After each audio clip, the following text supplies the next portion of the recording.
สบายดีซีทุกคนเนาะวันนี้ทุกคำมาตอบคอมเมนต์เนาะมีคอมเมนต์หนึ่งอ่าคอมเมนต์นี้เพิ่นว่าคนประเทศเดียวกันบ้านเดียวกันคือออกมาเว้ากันคายกันและซีเป็นอย่างคือบ่ให้อภัยกันเนาะอ่าทุกคำจะตอบคอมเมนต์คนนี้เลยว่าก็เพราะว่าเป็นคนประเทศเดียวกันเป็นคนลาวด้วยกันนี่แหละทุกคำถึงอยากให้ออกมาชี้แจงและอยากให้ยอมรับผิดเพราะว่าเป็นคนประเทศลาวด้วยกันอย่างมันอายประเทศอื่นอายหมู่อายพวกที่ว่าเพื่อนเดียวกันซอยเดียวกันเนี่ยซึ่งหักหลังกันเป็นแค่บอเนาะคนลาวเป็นจังซี่เหรอเนี่ยแหละทุกคำสื่อถึงแบบนี้บ่ได้ว่าออกมาขายแล้วเนาะออกมากำลังใจแล้วอยากให้เรารับผิดชอบในสิ่งที่เฮ็ดเพื่อว่าผิดพลาดอันใดก็ยอมรับผิดไปเนาะส่วน FC เพิ่นก็มักไผจักคนนึงเพิ่นฮักแพงเนี่ยเพิ่นสนับสนุนเนี่ยแล้วฮู้ว่าคนนี้เนี่ยบ่ได้เป็นคือเพิ่นคิดเพิ่นก็ย่อมเสียใจและเสียความรู้สึกเป็นธรรมดาเนาะพี่น้องเอ้ยโดยทางฝากถึงเนาะทุกคนที่คอมเมนต์ในทางที่ว่ามองว่าเฮาเนี่ยว่าเพิ่นสิมองว่าเฮาเนี่ยเป็นอย่างคือขายคนบ้านเดียวกันที่จริงน่ะทุกคนก็ฮู้เบิดเนาะทุกคำสื่อถึงว่าบ่อยากให้มันเป็นจริงเนาะเพราะว่าคนลาวคือกันนี่แหละแฮงบอกกันอย่างนี้เนาะดูคำปันสุขคนสู้ชีวิตผ่านมรสุมท้องทับลงในใจเจอเรื่องร้ายทำให้เหลือเรี่ยวแรงแต่หัวใจยังไม่แพ้ไม่เคยสิ้นแสงไทยสบายดีคงแกร่งและสวัสดี FC พ่อแม่พี่น้องหมู่เพื่อนเบิดทุกคนทุกท่านบ่ว่าสิเป็นฝั่งไทยฝั่งลาวหรือต่างประเทศก็ยินดีต้อนรับเข้าสู่ช่อง YouTube ตู้คำปันสุขพี่น้องเอ้ยเนาะมาเจอพ่อตู้คำมื้อนี้พี่น้องเอ้ยเนาะคือเก่าคือเดิมตามเคยพี่น้องที่เฮากำลังติดตามกันอยู่เนาะที่ตู้คำได้เอาคลิปลงไปหั่นพี่น้องเอ้ยเนาะตู้คำเอาคลิปลงไปหั่นก็มีทาง FC หลายๆท่านเนาะเข้ามาคอมเมนต์บางคนก็ว่าเข้ามาไม่ได้ดอกเนาะเข้ามาก็ถูกจับทันทีเลยเพราะว่าทางบโวเพิ่นได้แจ้งความไว้แล้วเพิ่นว่าเนาะพี่น้องนี่คือ FC ที่คอมเมนต์เนาะบางคนก็เสียความรู้สึกที่กดไลค์กดแชร์ให้กดติดตามเพิ่นว่าเนาะพี่น้องเนาะสำหรับเรื่องราวของบ่น้อยปากเซพี่น้องเนาะบางคนก็ว่าบ่น้อยทำคอนเทนต์ออกมาบางคนก็ว่านี่แหละเป็นเวรกรรมที่เฮ็ดกับเพื่อนคนชาติเดียวกันก็ยังหักหลังกันอีกประมาณนี้นะพี่น้องเนาะสำหรับ FC ที่เพิ่นเสียความรู้สึกจริงๆและก็ยังมีอีกประเด็นหลายประเด็นวันนี้เนาะพี่น้องที่ทุกคำจะตอบทุกคนเอาประเด็นแรกก่อนเลยเนาะพี่น้องประเด็นแรกคือมี FC ถามเข้ามาเนาะว่าตู้คำเนี่ยอายุบ่กี่ปีเองคือใส่ตู้คำเพิ่นว่าเนาะเนี่ยคำถามนี้นี่ FC ก็ยังบ่เข้าใจหลายคนบางคนก็ยังถามอยู่เนาะพี่น้องเนาะตู้คำก็จะเว้าให้ฟังเลยเนาะคือคำว่าตู้เนี่ยแม่นพี่น้องต้องใช้กับคนเฒ่าคนแก่พอตู้แม่ตู้เนาะแต่มันต้องขึ้นหน้าก่อนคำว่าพ่อหรือแม่ตู้พ่อตู้เนาะคือตู้คำเนี่ยตู้คือใส่สายยากันแบบหมู่เพื่อนที่สนิทกันเอิ้นกันเนาะตู้มื้อนี้ไปไสตู้ก็เปรียบเทียบว่าเป็นคำตัวอย่างแบบว่าสิว่าจังใดดีพี่น้องเอ้ยเนาะเป็นฉายาเป็นฉายาที่เอิ้นกันบ่ได้เอิ้นชื่อเสียงเรียงนามอีหยังตู้ๆไปไสจังซี่เนาะแต่ถ้าว่าใช้กับอายุที่หลายกว่าก็คือ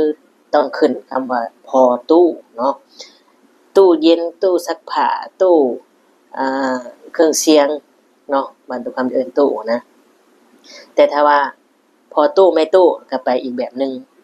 เนาะก็เข้าใจแต่ว่าเนี่ยมันเป็นคำสั้นๆและเป็นฉายาที่หมู่เพื่อนเขาเอิ้นกันเนาะตู้คำตู้ซิดเนาะตู้เด่นก็เลยเฮาเอาฉายาเนี่ยขึ้นมาเอิ้นตู้พี่น้องเนาะเป็นตู้คำตู้ซิดนั่นแหละพี่น้องคือฉายาหมู่เพื่อนเอิ้นกันเนาะ หรือว่าเพื่อนไปไหนหรือเอ้ยตู้อย่างประมาณนี้นะพี่น้องเนาะแต่เฮาบ่ใส่คำว่าพอตู้แม่ตู้เนาะชื่อหยังตู้คำนี่ก็บ่ใส่คำว่าพอตู้คำบ่ใส่เนาะใส่แค่ตู้สั้นๆตู้ตู้คำแค่นี้เองเนาะพี่น้องเนาะก็เป็นฉายาที่เอิ้นกัน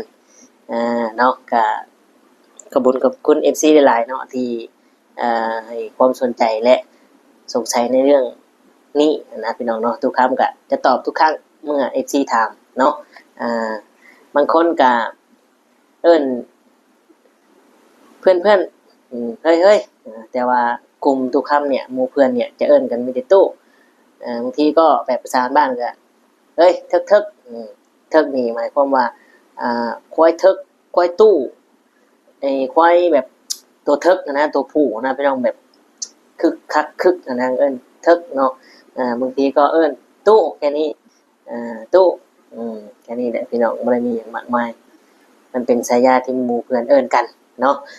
แต่ FT อย่าใช้คำว่าพอตู้คำเนาะอันนี้ใส่บ่ได้เพราะว่าตู้คำก็ยังอนุน้อยเป็นลูกรุ่นลูกหลานใช้พอบ่ได้มีแต่ว่าตู้คำแค่นี้เองพอเป็นฉายาที่เอิ้นกันพี่น้องเนาะเอาสำหรับประเด็นนี้ตู้คำก็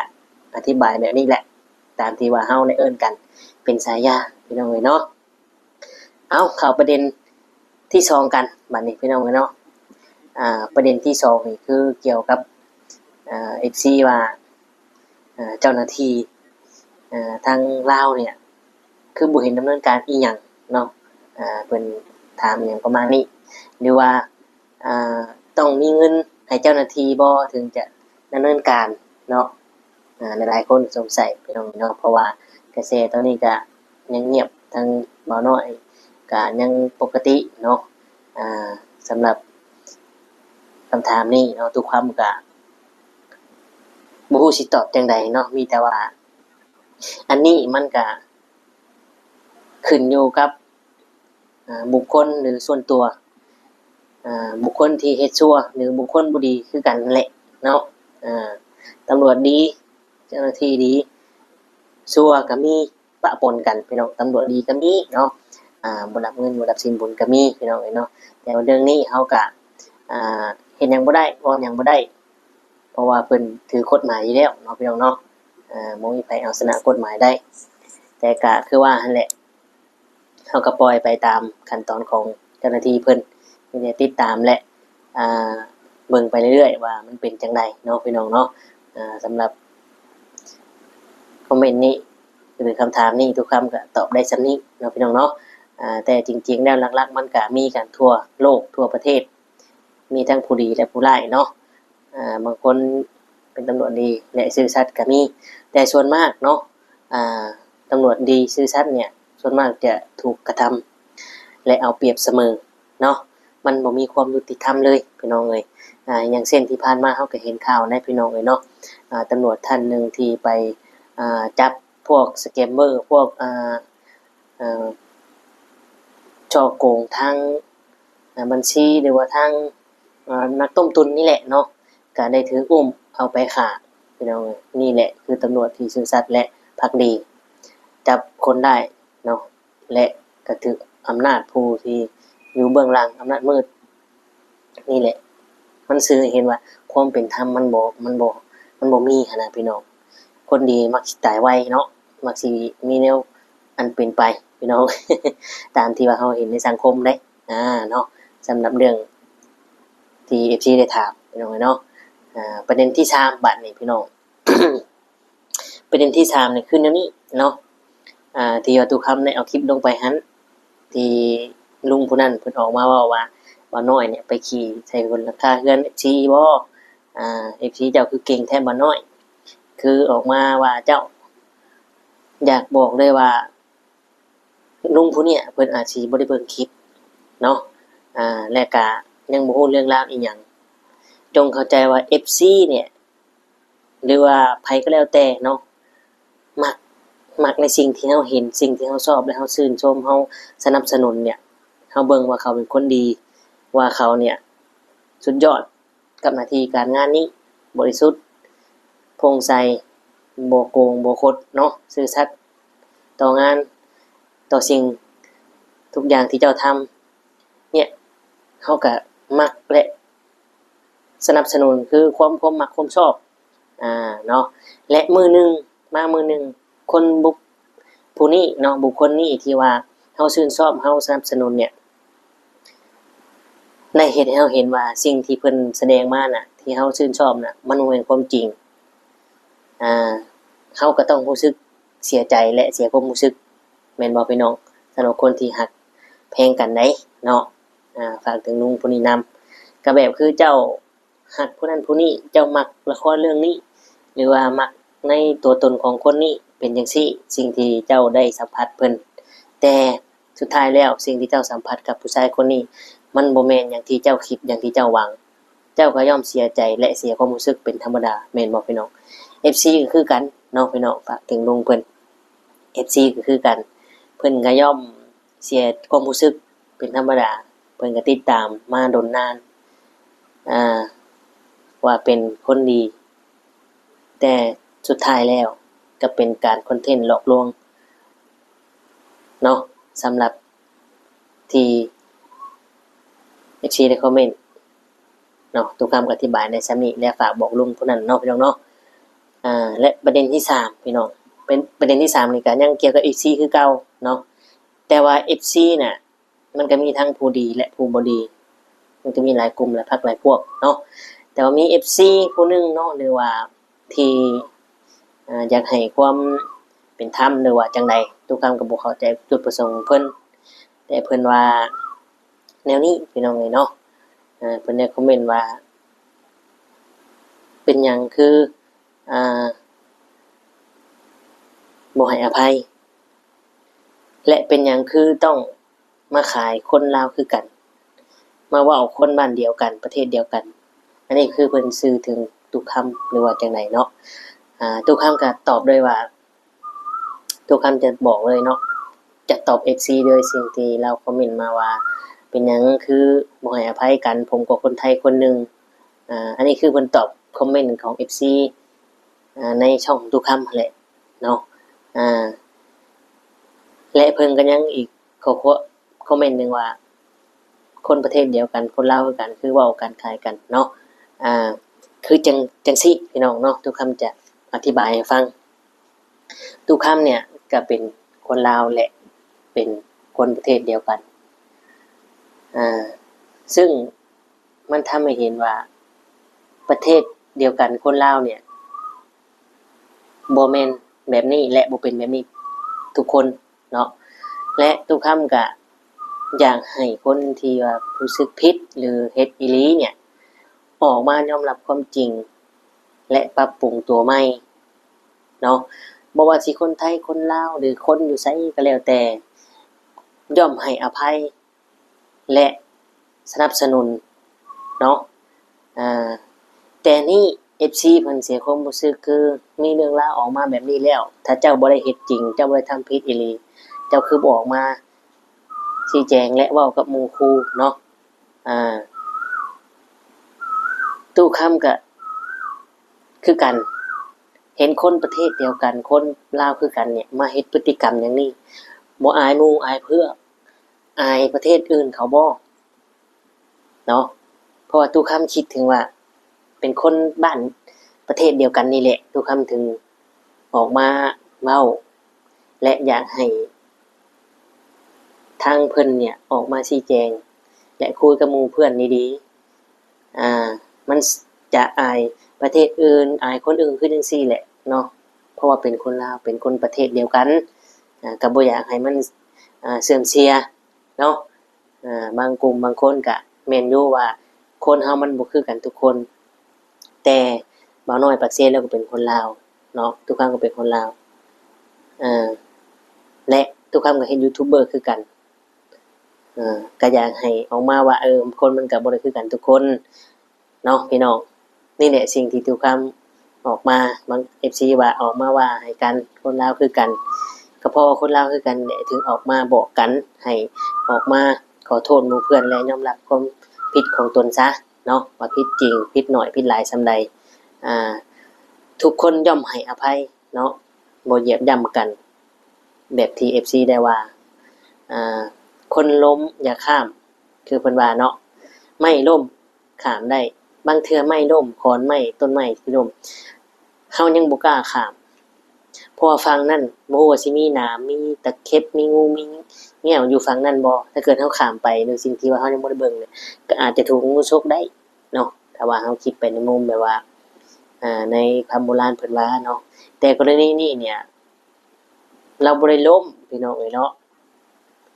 คือเราฉ้อโกงและเฮ็ดผิดต่อหมู่เพื่อนที่เคารพรักนำกันมาเนาะอ่าถ้าคนล้มเนี่ยคือแบบไปลงทุนอีหยังแล้วล้มเหลวบ่ประสบความสำเร็จแล้วไปเหยียบย่ำไปดูถูกเขานั้นอันนี้คือว่าดูถูกและเหยียบย่ำเนาะ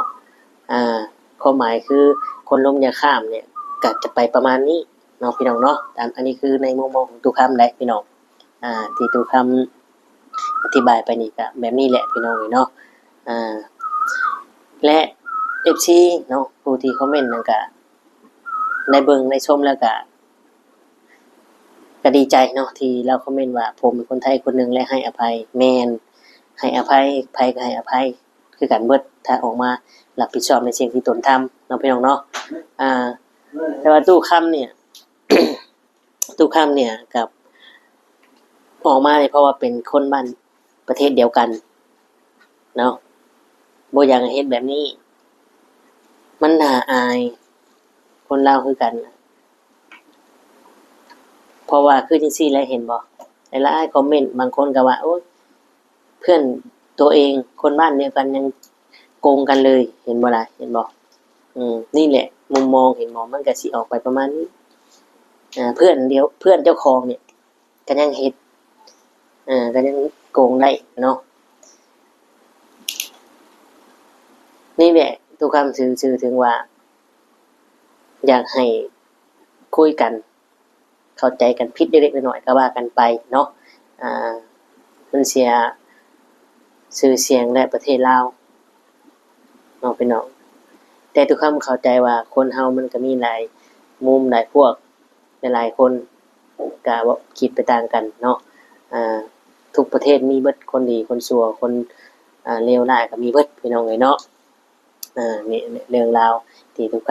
ำเป่าไปนี่พี่น้องเห็นเนาะก็ประมาณนี้พี่น้องเอ้ยสำหรับ FC ที่ว่าได้พี่น้องและ FC ทุกคนก็ฮู้เป็นหยังจังฮู้เพราะว่าเพิ่นติดตามทางบ่น้อยมาตั้งแต่ใดๆมาอยู่แล้วเพิ่นก็ฮู้เป็นธรรมดาเนาะพี่น้องเอ้ยและเพิ่นก็ว่าบ่น้อยปากเซ่เนี่ยตัว FC หลอก FC หักหลัง FC เพิ่นคอมเมนต์เนาะบางเจ้าบางคอมเมนต์ก็ FC บางคนก็ว่าเพิ่นติดตามตั้งแต่เราอยู่กับเมียเก่าเราบ่น้อยปากเซ่พอมี FC ติดตามพอได้เงินมีคำรู้สึกว่าตัวเองเป็นคนดังแล้วถิ่มลูกถิ่มเมียผู้นั้นหักหลังทำลายจิตใจเมียคนนั้นและมาเอาเมียใหม่และก็ยังให้ทางบาโบที่ว่าบาโบหรือว่าหมู่เพื่อนเนี่ยไปไหวถ้าไปไหวไปคอบ่ยังประมาณนี้แหละที่ว่าเพิ่น FC ได้ติดตามนะพี่น้องที่เพิ่นได้ติดตามและบางคนที่ว่าเพิ่นมองเนาะมีคอมเมนต์หนึ่งที่ว่าเพิ่นมองเข้าไปลึกๆในจิตสำนึกแต่จิตสำนึกของเพิ่นเนี่ยเพิ่นได้มองเข้าไปถึงว่าบ่น้อยปากเซ่ที่เราออกมาว่าเขาจะบ่มีเม็ดตึงมีแต่เม็ดรีบเนาะห่วงเขาน่ะมีต้นก็ใหญ่งามแต่ว่ามันบ่ตึงบ่มีเม็ดข้างในอย่างประมาณนี้นะซึ่ง FC ก็ว่าเป็นคอนเทนต์สื่อถึงว่า FC ไทยน้องสื่อถึงให้ FC ไทยหรือทุกคนหรือทุกตัวคำและบ่โมอิหยังก็ได้แต่ว่าสิ่งที่เราเฮ็ดน่ะเนี่ยคุณอยากเว้าหยังลงไปคุณสิว่าผมเป็นจังซี่ก็อย่าข้าวข่อยก็มีเกี่ยวส่วนยางข่อยก็มีคือข่อยมีอยู่มีกินน่ะเจ้าสิว่าจังไดข่อยก็บ่แคร์อีหยังประมาณนี้อันนี้คือในมุมมองของ FC ท่านหนึ่งเนาะบางเทื่อเพิ่นอาจจะฮู้จักทางบ่น้อยบักเซดีเนาะนั่นแหละพี่น้องเอ้ยเนาะก็อยากฝากถึงFC ทุกคนว่าสิ่งที่ทุกคำเว้าอยู่นี่บ่แม่นว่าคล้ายกันคืออยากให้คนประเทศเดียวกันบ่อยากให้มัน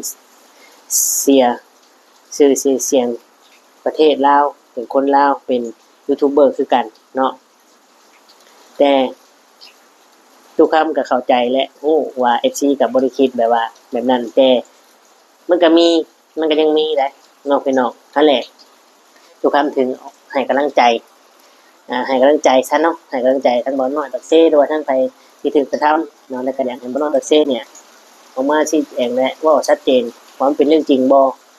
เพราะว่า FC ก็ติดตามเจ้ามาดุลและฮักแพงเนาะแต่ว่าตอนนี้เนี่ยโมเมนต์50เลย80 90แล้วที่ FC มั่นใจว่าเราเฮ็ดผิดอีหลีเนาะพี่น้องเอาพี่น้องสำหรับคลิปนี้ก็ฝากไว้ซ้ำนี้ขอขอบคุณหลายๆ FC พ่อแม่พี่น้องที่เขาเอามือมาชมคนแรกก็แชร์ให้ทุกคำเนาะขอบคุณหลายๆสำหรับคลิปนี้ทุกคำก็คือจะขอตัวลาพ่อแม่พี่น้องไปเนาะโอ้ยฝนตกแห้งแหละพี่น้องเลยเอาโอเคพี่น้องทุกคำคือสิได้กล่าวคำว่าสบายดีและสวัสดีครับ